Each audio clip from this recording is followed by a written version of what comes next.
Walau dengan lahan seadanya ya, tanaman anggur masih bisa tumbuh bagus seperti ini dan berbuahnya juga mulus, bersih dan tidak jamuran serta tidak pecah-pecah ya. Karena jika teman-teman mengikuti channel Petani Hidroponik Comal, di sini semua sudah saya bahas, tinggal teman-teman mempraktekkan. Dan bagi yang baru itu bisa dibuka video-video lama karena di situ sudah saya bagikan bagaimana cara merawat buah sehingga buahnya tetap bagus dan mulus.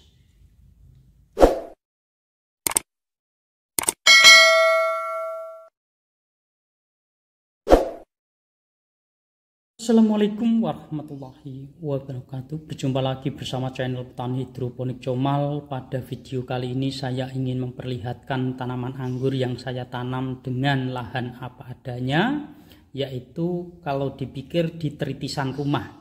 Karena tidak punya halaman, maka saya terpaksa harus menanam anggur nih di emperan, pas di emperan ya. Kalau teman-teman orang kampung itu namanya emperan, gentengnya saya copoti semua ya. Hanya saya sisakan beberapa saja dan saya kasih yang transparan. Nah, ini seperti ini. Walaupun dengan apa adanya karena namanya kepingin menanam ya hasilnya alhamdulillah bagus-bagus. Walaupun sinar matahari ini tidak lama, ya paling lama itu setengah hari lah. Dari mulai pagi jam 7 sampai jam 12. Setelah itu ya untuk perawatan tanaman anggur sebenarnya itu tidak sulit. Yang penting kita itu telaten dan sering-seringlah kita tengoki tanaman anggur kita cek bagaimana perkembangannya, kita lakukan pembersihan seperti ini, ada kutu perisai atau tidak. Jika ada ya harus ditangani seperti yang saya bagikan kemarin. Jika nggak ada ya alhamdulillah. Ya seperti itu. Dan untuk buah juga pernah saya bagikan pada teman-teman. Sebelum kita melakukan pembuahan atau bagaimana itu ada perlakuan khusus, semua sudah saya bagikan ke video-video yang lama. Dan untuk tanaman anggur ini varian Jupiter ya teman-teman. Ini varian Jupiter ya, seharusnya ada penjarangan, tetapi kadang-kadang saya itu sibuk jadi nggak sempat untuk melakukan penjarangan. Tanaman anggur ini itu berbuah terus, dari mulai buah pertama sampai sekarang itu tak pernah berhenti. Karena memang saya sistem seperti itu. Yang penting untuk perawatan kita selalu menjaga saja. Dan untuk pemupukan sebenarnya untuk tanaman anggur ini malah tidak ada pemupukan kimia. Saya gunakan pupuk yaitu pupuk-pupuk organik. Saya kembalikan dari daun, saya kembalikan ke pohonnya. Dari batang saya kembalikan ke pohonnya. Setelah habis pruning atau pembuangan ujung-ujung daun, semua saya taruh di medianya ya, tumpangin medianya. Dan di situ juga hanya saya gunakan itu gedebok pisang lah ya. Kalau teman-teman tahu seperti saya bagikan kemarin, gedebok pisang. Dan untuk penyepraian teman-teman untuk rutin saja untuk ekoenzim ini sangat bagus sekali untuk menjaga kemulusan daun. Kalau mau dicampur dengan yaitu bakteri fotosintesis yang saya bagikan kemarin itu. Karena apa? Karena bakteri fotosintesis ini sangat bagus sekali. Dia juga bisa membuat metabolisme tanaman itu lebih baik dan lancar. Serta juga mampu membuka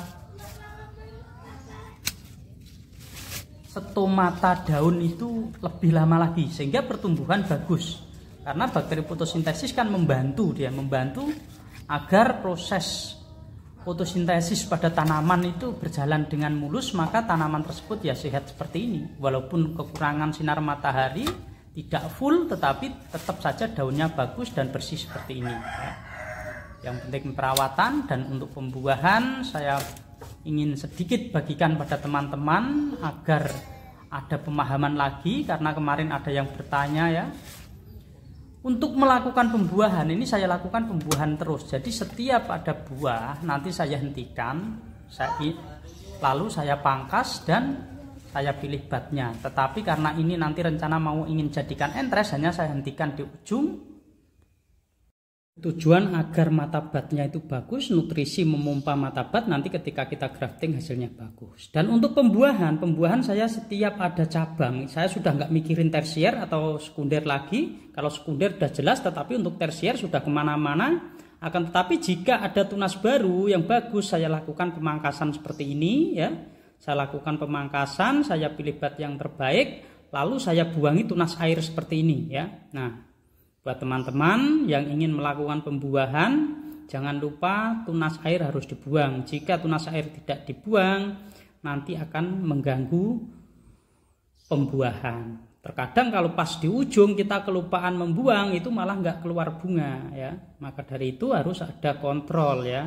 Nah, nanti akan saya bagikan dan sekaligus saya perlihatkan contoh-contohnya. Untuk tunas air ya kita buangi seperti ini. Ya, kita lakukan pembuangan dan selanjutnya nanti kita lakukan pemilihan bat yang terbaik. Ini tanpa nutrisi pembuahan saya. Yang penting ada cabang subur, saya pangkas, saya pilih bat terbaik, saya buang tunas air, insya Allah dia membawa bunga. Dengan perlakuan yaitu pupuk sederhana, pupuk organik biasa ya, pupuk organik biasa yang pernah saya bagikan pada teman-teman yaitu pupuk batang pisang. Nah, contohnya seperti ini ya. Ini ada yang kelupaan untuk membuang tunas airnya. Nah, ini buat teman-teman, ketika kita melakukan pangkas, kita itu kalau kelupaan membuang tunas air, itu tidak akan mengeluarkan bunga. Nah, contohnya seperti ini. Ini perhatikan, karena di video saya itu kebanyakan teman-teman itu di skip-skip, jadi banyak yang tidak paham, sehingga hasilnya juga kurang maksimal. Jangan sampai lupa membuang tunas air seperti ini, di ujung terutama. Karena kunci pembuahan itu terdapat pada matabat tersebut ya. Kalau sudah kita buang seperti ini, nanti matabat pecah insya Allah membawa bunga. Nah, apalagi varian Jupiter, varian yang sangat mudah sekali untuk dibuahkan. Walaupun buahnya tidak sebesar buah ninel atau buah anggur yang lain, tetapi dia mempunyai ciri khas tersendiri serta keistimewaan tersendiri. Ini tanaman anggur yang saya tanam secara terbuka ya, karena musim hujan menutupi genteng, akhirnya saya pangkasi semua, tadinya rimbun sekali.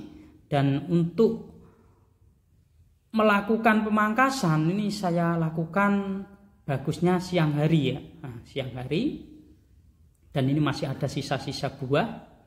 Ini juga sebenarnya ingin saya istirahatkan dulu ya, karena musim hujannya sangat parah sekali. Dan saya lakukan pemangkasan ujung-ujungnya untuk mengurangi daun. Nah, daunnya masih bagus sekali seperti ini, tidak terserang karat daun atau apa, tetapi saya kurangi. Ini jangan ditiru, ini trik saya seperti ini. Tetapi jika teman-teman ingin mencoba ya tidak apa-apa. Saran saya ya dibiarkan saja dulu, karena ini pengaruh kemarin berada di atas genteng, jadi aliran air itu tidak lancar, sehingga saya kurangi daunnya. Dan untuk melakukan pemupukan, biasanya setiap sisa-sisa pemangkasan saya rajang seperti ini ya. Nah, saya hancurkan seperti ini. Kita pangkas ya sekitar 5 cm 5 cm lah. Kita potong halus seperti ini. Biar apa? Biar cepat terurai oleh bakteri-bakteri pengurai ya. Nah, kita lakukan seperti ini, nanti bisa kita jadikan topping pada media tanam kita. Untuk model seperti ini saya sarankan untuk tanaman yang sudah besar. Jika tanaman masih kecil tidak apa-apa, tetapi harus ditutupi. Biar apa? Biar untuk mengurangi yaitu kelembapan. Karena dengan cara ini itu tanaman juga subur. Kita kembalikan lagi dan jadi nutrisi lagi, jadi mutar. Walaupun tanpa pupuk khusus, alhamdulillah anggur tersebut subur ya. Nah, seperti ini. Ini akan saya taruh di atas media tanam. Dan untuk teman-teman yang menanam tanaman anggur, saran saya posisinya ditinggikan seperti kita bikin bedengan ya. Agar apa? Agar tanaman anggur kita itu tidak terendam air. Jadi posisinya itu di atas permukaan air ya. Seperti ini.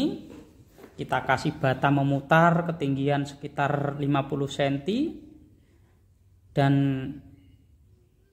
kita nanti bisa menambahkan mulsa, kita bisa menambahkan media-media organik dari atas, daun-daun, kayu-kayu, batang ranting-ranting. Dan juga jika ingin melakukan dengan gedebok pisang yang busuk nih, kemarin saya cari yang busuk, bonggol pisang busuk, saya angkut, saya taruh di situ. Sekarang sudah kering seperti ini ya. Nah, sudah terserap ke bawah, hasilnya sangat subur sekali. Maka dari itu teman-teman, kalau ada bonggol-bonggol pisang busuk tuh diambilin nggak apa-apa untuk topping atas seperti ini ya. Tidak begitu berbahaya untuk tanaman kok, karena unsur batang pisang itu fosfat, jadi dia itu untuk merangsang pertumbuhan akar. Dan juga batang pisang mengandung JPT untuk merangsang pertumbuhan akar juga, jadi bagus sekali. Nggak usah khawatir terjadi pembusukan pada batang. Dan saya tutup seperti ini, dan ini saya sarankan untuk tanaman-tanaman yang masih kecil janganlah. Tapi kalau tanaman yang seukuran besar, membutuhkan nutrisi banyak, kita lakukan seperti ini. Kalau tanaman masih masa-masa pertumbuhan kecil itu kita bisa doping dengan pupuk sintetis biar lebih cepat lagi pertumbuhannya. Dan untuk tanaman yang sudah penghasil buah seperti ini, kita lakukan seperti ini ya. Jadi sistemnya organik komplit pokoknya. Hasilnya juga bagus. Dan nanti untuk penyemprotan sudah saya bagikan teman-teman agar tanaman itu bersih. Intinya tuh dilihat, dikontrol batang-batangnya. Kalau batangnya bersih, insya Allah nanti proses pembuahannya juga lancar. Dan juga dilihat daun-daunnya itu ada jamur-jamur atau tidak. Kalau ada jamur ya kita bersihkan, kita kurangi, jangan terlalu tebal, jangan terlalu rimbun, agar proses fotosintesis pada tanaman tersebut itu berjalan lancar, sinar matahari bisa masuk. Dan juga dilakukan penyemprotan tadi kemarin yang saya bagikan, itu sangat penting sekali ya, untuk menjaga kualitas daun dan perkembangan tanaman. Nah, seperti ini. Jika teman-teman ingin melakukan cara saya seperti ini, itu sangat bagus sekali, karena intinya organik itu ya, kalau kita ingin membuat pupuk nitrogen unsur N itu berasal dari daun-daunan. Nah, kalau kita ingin membesarkan batang ya, kayu, ranting itu juga nantinya akan kembali ke batang, atau biji atau buah ya, itu buah-buahan itu juga nanti akan membentuk batang dan menjadi buah. Maka dari itu teman-teman, hal tersebut harus diketahui. Sebenarnya untuk memahami proses menanam anggur itu simple. Nah, seperti ini. Semoga video ini bisa memberi masukan teman-teman yang lagi menanam tanaman anggur. Semoga tanamannya tumbuh subur dan hasilnya bagus, melebihi apa yang saya bagikan. Yang penting ada kesabaran, ketelatenan, insya Allah hasilnya akan bagus. Cukup sekian video dari saya. Semoga bermanfaat untuk teman-teman semua. Jika ada tutur kata dan penyampaian saya yang tidak berkenan di hati para pemirsa, saya manusia biasa, minta maaf yang sebesar-besarnya. Wassalamualaikum warahmatullahi wabarakatuh.